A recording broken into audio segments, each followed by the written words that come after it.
আজকের আলোচিত বিষয় সেশন 2 ডিজিটাল আগামীর প্রস্তুতি, নবম শ্রেণী ডিজিটাল প্রযুক্তি বই থেকে। তো আজকে শূন্যস্থান পূরণ নিয়ে আলোচনা করব। শূন্যস্থান পূরণ বলতে এই যে প্রথমে যে গণযোগাযোগ মাধ্যম নিউ মিডিয়া সংস্করণ, এখানে 4টি বক্স দেয়া আছে, 1 2 3 4টি বক্স। এখানে 1 2 বক্স পূরণ করে দেয়া আছে, 3 এবং 4 নাম্বার বক্স আমাদের পূরণ করতে হবে।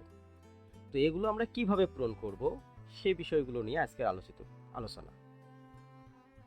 তো এগুলো পূরণ করার ক্ষেত্রে প্রথমে আমি পূরণ করেছি দুইটা দিয়ে, অর্থাৎ 3 এবং 4। এখানে অনেক কিছু লেখা সম্ভব, আরো অনেক পত্রপত্রিকার নাম বা টিভি চ্যানেলের নাম অথবা রেডিও স্টেশনের নাম লিখতে পারি।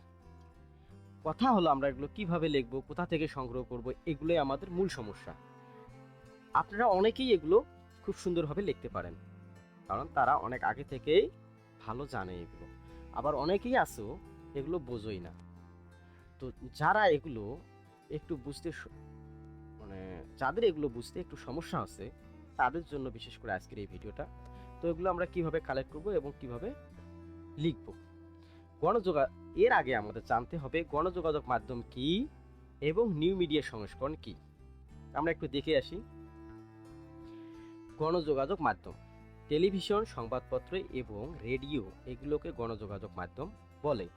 তো টেলিভিশন, সংবাদপত্র, রেডিও এগুলো আমরা সবাই চিনি, কিন্তু আমাদের কিছু কিছু স্টুডেন্ট আছি আমরা রেডিও বলতে শুধু আমরা সবগুলোকেই বুঝি, কিন্তু রেডিও স্টেশনের বিভিন্ন নাম আছে বা রেডিওর অনেকগুলো নাম আছে, বিভিন্ন বা অনেক জায়গা থেকে সম্প্রচার করা হয়, এর বিভিন্ন নাম আছে।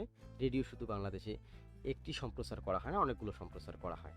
টেলিভিশন চ্যানেল অনেকগুলো আছে বাংলাদেশে, আবার সংবাদপত্র বাংলাদেশে অনেকগুলো আছে। আমরা হয়তো গুটি কয়েক বা দুই একটা সংবাদপত্রের নাম জানি। আমরা লেখার সময় যখন আমরা এই বক্সে লিখবো, 3-4 বক্সে লিখবো, সবাই যে আমরা একটা মানে একই বিষয় লিখবো বা একই সংবাদপত্র বা একই টেলিভিশন চ্যানেলের নাম বা একই রেডিওর নাম লিখবো তা না। আমরা বিভিন্ন জন বিভিন্নটা নাম লিখবো। কারণ কি, যে আমরা সবাই সবগুলো পড়বো, এক একজন এক একটা লিখবো, যাদের কাছে যেটা ভালো লাগবে আমরা মানে সেটা করে লিখবো। তো কথা হলো যেগুলো আমরা কিভাবে সংগ্রহ করব। বাংলাদেশে কতগুলো নিউজ পেপার আছে সেটা আমি জানি না, বাংলাদেশে কতগুলো টিভি চ্যানেল আছে সেটা আমি জানি না। তো আমি এক একজন এক একটা কিভাবে লিখবো, তো তাদের জন্য বিশেষ করে এই ভিডিওটা। দেখা গেল আমরা কি করব, সার্চ করব অনলাইনে। আমরা বিশেষ করে বর্তমানে গুগল ক্রোম ব্রাউজার এবং গুগল সার্চ ইঞ্জিনে বেশি ব্যবহার করি। তোমরা যে যে সার্চ ইঞ্জিন ব্যবহার করো বা যে ব্রাউজার ব্যবহার করো তোমাদের বিষয় সেটা। তোমরা যে এক কথায় তোমরা অনলাইনে সার্চ করবে। কি সার্চ করবে? অনলাইনে গিয়ে সার্চ করবে। যেহেতু আমরা সংবাদপত্র প্রথমে লিখছি প্রথম আলো, আমরা এখানে প্রথম আলো না লিখে একটা টেলিভিশন চ্যানেলের নামও লিখতে পারতাম। কি লিখতে পারতাম? যে এখানে বাংলা ভিশন এখানে লিখছি, না লিখে এখানে লিখতাম সময় টিভি, অথবা আরও অনেক টেলিভিশন আছে সেগুলোর নাম লিখতে পারি। যেমন আছে কি মাই টিভি, তারপরে এটিএন বাংলা, এই ধরনের অনেক কি টিভি চ্যানেলের নাম আছে, লিখবো এবং সেগুলোর নিউ মিডিয়া সংস্করণ লিখতে পারি। তো নিউ মিডিয়া সংস্করণ আমরা তো জানলাম কি কি এবং এটা কি জিনিস সেটা আমরা জানি, গণযোগাযোগ মাধ্যম কি সেটাও আমরা জানলাম। এখন আমরা এগুলো কালেক্ট করব কিভাবে। তো কালেক্ট করার জন্য প্রথমে আমাদের কাজ হলো আমরা একটা ব্রাউজারে যাব,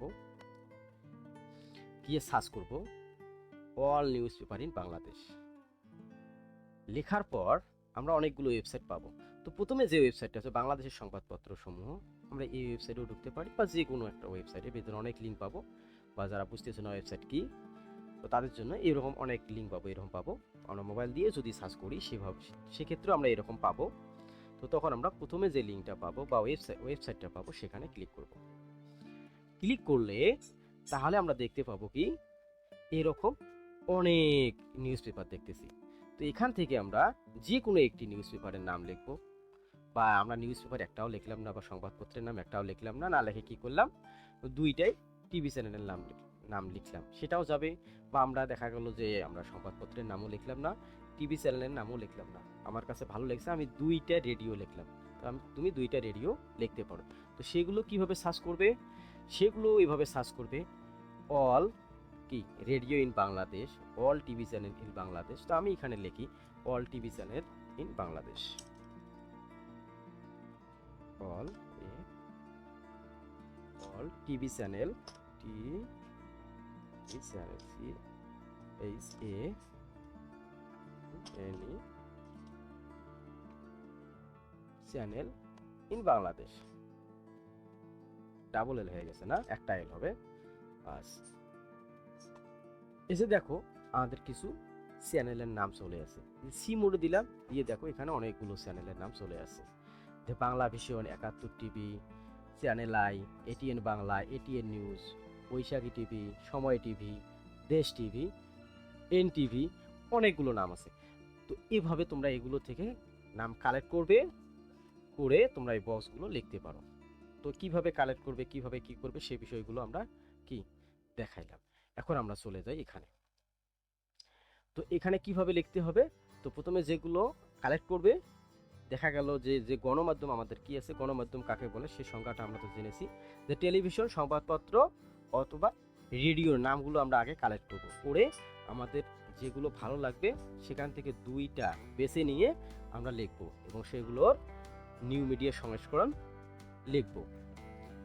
এখন আমি কিছু কালেক্ট করেছি, তোমরা এখান থেকেও দেখতে পারো, দেখে হ্যাঁ। তবে একটা কথা, যেমন যেটা কালেক্ট করবে বাংলাদেশ প্রতিদিন, বাংলাদেশ প্রতিদিন লিখে ব্র্যাকেটে দিয়ে দিবে এটা সংবাদপত্র। তাহলে যদি না দাও তাহলে কেউ বুঝবে না তুমি এটা কোথা থেকে পড়েছো, সংবাদপত্র নাকি টেলিভিশন নাকি রেডিও। আচ্ছা, তারপরে টেলিভিশনের কিছু নাম কালেক্ট করেছি, এগুলো দেখে নাও। তারপরে রেডিওর কিছু নাম কালেক্ট করেছি। এছাড়া আমার সময় কম থাকার কারণে আমি সবগুলো কালেক্ট করতে পারিনি, তোমরা কালেক্ট করে নিও, কালেক্ট করে পড়ে দেখিও কোনটি কী রকম। না কালেক্ট করলেও সমস্যা হবে না, যতটুকু পারো আর চেষ্টা করবে। এখন আমরা সেশন 2-এর 2 নম্বরে যে নোট লিখব সেটা কিভাবে লিখব। নোট লিখতে গেলে প্রথমে তারিখ দিতে হবে, সংবাদ মাধ্যমের নাম লিখতে হবে, সংবাদের শিরোনাম, সংবাদের বিষয়, আমার মতামত, এই বিষয়গুলো লিখতে হবে।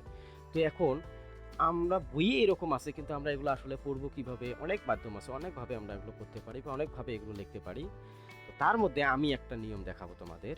আমরা প্রথমে কি করলাম, তোমাদের যে খুশি তুমি রেডিও থেকে কালেক্ট করে লিখতে পারো, তুমি টেলিভিশন থেকে কালেক্ট করে লিখতে পারো, সংবাদপত্র থেকে কালেক্ট করে লিখতে পারো, অথবা অনলাইন ওয়েবসাইট থেকেও কালেক্ট করে লিখতে পারো। ওয়েবসাইট বলতে বিভিন্ন টেলিভিশনের ওয়েবসাইট আছে, সেখান থেকে সংবাদ পড়ে লিখতে পারো, অথবা দেখা গেল বিভিন্ন অনলাইন কি সংবাদ মাধ্যম আছে সেগুলো থেকে লিখতে পারো। তো প্রতিদিন কতটি করে পড়বে, 2টি করে সংবাদ পড়বে এবং সেগুলো লিখবে। কিভাবে লিখবে, প্রথমে তারিখ দিবে, তারপর সংবাদ মাধ্যমের নাম লিখবে, সংবাদের শিরোনাম লিখবে, সংবাদের বিষয় এবং তোমার মতামত জানাবে। তো এটা কিভাবে আমি একটা লিখেছি, সরি, এই যে আমি এটা লিখেছি, তারিখ দিছি 15 ফেব্রুয়ারি 2024। আমি ভিডিওটা অনেক লেটে তৈরি করে ফেলছি, কারণ অনেকেই যারা এগুলো বুঝতেছো না তাদের জন্য এই ভিডিওটা তৈরি করতেছি, আর যারা বুঝে গেছো তাদের তো সমস্যা নেই। তারপর সংবাদ মাধ্যমের নাম লিখেছি, সময় টিভি ওয়েবসাইট থেকে আমি এটা নিয়েছি। সংবাদের শিরোনামটা ছিল এসএসসি পরীক্ষা শুরু আজ, পরীক্ষার্থী 20 লাখ। সংবাদের বিষয় এসএসসি ও সমমানের পরীক্ষা আজ বৃহস্পতিবার থেকে শুরু হচ্ছে, এই বিষয় নিয়ে সংবাদটা হচ্ছে। তো আমি এটা কিভাবে কালেক্ট করেছি এবং তারপরে আমার মতামত জানাইছি, কিভাবে আমি সংবাদটি পড়েছি, দেখেছি এবং বিভিন্ন মাধ্যমে তা যাচাই করে এর সত্যতা পেয়েছি। শুধু যে 15 ফেব্রুয়ারি যে এসএসসি পরীক্ষা শুরু হবে সেটা কি শুধু আমরা এই যে সময়টি ওয়েবসাইট থেকে জেনেছি, না আরও অন্য মাধ্যম থেকে জেনেছি? আমরা প্রায় সকল মাধ্যম থেকেই জেনেছি বা জানতে পেরেছি, যার কারণে আমাদের কি এটা সংবাদ সত্য বলে মনে হচ্ছে এবং এটা সত্য। তাছাড়া আজ আমাদের বিদ্যালয়ের অনেক এসএসসি পরীক্ষার্থী পরীক্ষা দিতে যাচ্ছে, তাই এই সংবাদটি শতভাগ সত্য, মিথ্যে হওয়ার কোনো আশঙ্কা নেই। এখন আমি কিভাবে সংবাদ বের করলাম বা কিভাবে লিখলাম, এগুলো কিভাবে করলাম, তোমরা একটা কাজ করতে পারো। এখানে তোমরা রেডিও থেকেও সংবাদ শুনিয়ে এগুলো লিখতে পারো। অনেকেই জানো যে আমার কাছে তো ফোন নেই, বা আমি দেখা গেল যে রেডিও থেকে শুনলাম, শুনি আমি লিখবো, সেটাও পারবে। দেখা ফোন আছে বা দেখা গেল যে তুমি রেডিও থেকে শুনেছো, অথবা দেখা গেলো টেলিভিশন চ্যানেলে দেখছো একটা সংবাদ, সেখান থেকেও তুমি লিখতে পারো। অথবা তুমি কোনো সংবাদপত্র বা নিউজ পেপার নিয়ে পড়ে সেখান থেকেও লিখতে পারো। তো আমি এখন এটা কিভাবে কালেক্ট করেছি, অনেকগুলো ভাবে তোমরা এগুলো কালেক্ট করতে পারো বা লিখতে পারো। তার মধ্যে আমি একটা তোমাদের প্রসেস দেখাইতেছি। তো আমি কিভাবে কালেক্ট করেছি, আমি প্রথমে যে কোনো একটা ব্রাউজারে গেলাম, যাওয়ার পরে সার্চ করলাম, তুমি যে কোনো সার্চ করতে পারো, প্রথম হলো সার্চ করতে পারো বা আরও অনেক কিছু সার্চ করতে পারো, সংবাদপত্রের বিভিন্ন নাম সার্চ করতে পারো, রেডিও সার্চ করে সেখান থেকে রেডিওর ওয়েবসাইট থেকেও করতে পারো। তো আমি এখানে লিখলাম সময় টিভি, SOMOY, সময় টিভি। তো সময় টিভি লেখার পর এই যে সময় টিভি নিউজের পর সময় টিভি ওয়েবসাইট চলে আসলো। আমি এই ওয়েবসাইট থেকেই দেখাইতেছি, তোমরা চাইলে সময় টিভি চ্যানেল থেকেও সংবাদ শুনে শুনে লিখতে পারো। তো এই ওয়েবসাইটে আমি গেলাম, যাওয়ার পরে দেখতেছি এখানে অনেক ধরনের সংবাদ আছে। দেখা গেল বাংলাদেশ, রাজনীতি, আন্তর্জাতিক, খেলা, বিনোদন, স্বাস্থ্য, বাণিজ্য, আরোতে ক্লিক করব। করে আমরা যেহেতু স্টুডেন্ট, আমরা কি করব, এই শিক্ষা এখানে ক্লিক করব বা শিক্ষার বিষয়ে পোস্টগুলো পড়ার চেষ্টা করব, সেগুলো বিষয়ে আমরা লিখব। বা তোমাদের আরও অন্য বিষয়ে ভালো লাগতে পারে, সেগুলো স্যারকে দেখাবে, স্যার যদি বলে সে বিষয়গুলো তোমরা লিখতে পারো। এখন শিক্ষা দেওয়ার পর বা শিক্ষা এখানে ক্লিক করার পর এখানে শিক্ষা বিষয়ক অনেকগুলো কি আসলো, সংবাদ আসলো। দাখিল পরীক্ষায় প্রক্সি দিতে গিয়ে 2 যুবক ধরা। তো এগুলো বিষয় না পড়ে আমি মনে করব তোমরা এগুলো পড়ে নেবে। আমি একটা এখান থেকে আজ থেকে 4-5 দিন আগে যেহেতু এটা তৈরি করেছি, একটা রিলস ভিডিও আপলোড করেছি, যার কারণে আমার সময়ের অভাবে বা সময় স্বল্পতার কারণে আমি সেদিন আপলোড করতে পারিনি, তাই আজকে তোমাদের এটা আবার রেকর্ড করতেছি। তো আমি যে বিষয়টা নিয়ে কি করেছি, ভিডিও আপলোড করেছি, সেটা হলো এই যে এসএসসি পরীক্ষা শুরু আজ, পরীক্ষার্থী 20 লাখ। তো এই টপিকের উপরে আমি ভিডিওটা মেক করেছি। তো তোমরা চাইলেও এর আশেপাশের সংবাদগুলো পড়তে পারো। তো আমি এই 15 তারিখের 15 ফেব্রুয়ারির সংবাদটা এটা নিয়ে কাজ করেছি। তো দেখা গেল এই সংবাদটি আমরা ওপেন করব, পড়ে সুন্দর করে ভালো করে পড়ব। পড়ে এই যে এখানে যে সংবাদের যে শিরোনাম সেটা হলো আমাদের এটা দেব। কোনটা দেব? এটা দেব। দেখি, তা আমি এই যে সংবাদের শিরোনাম দিছি, এসএসসি পরীক্ষা শুরু আজ, পরীক্ষার্থী 20 লাখ।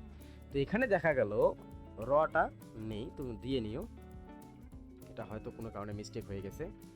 তো তারপরে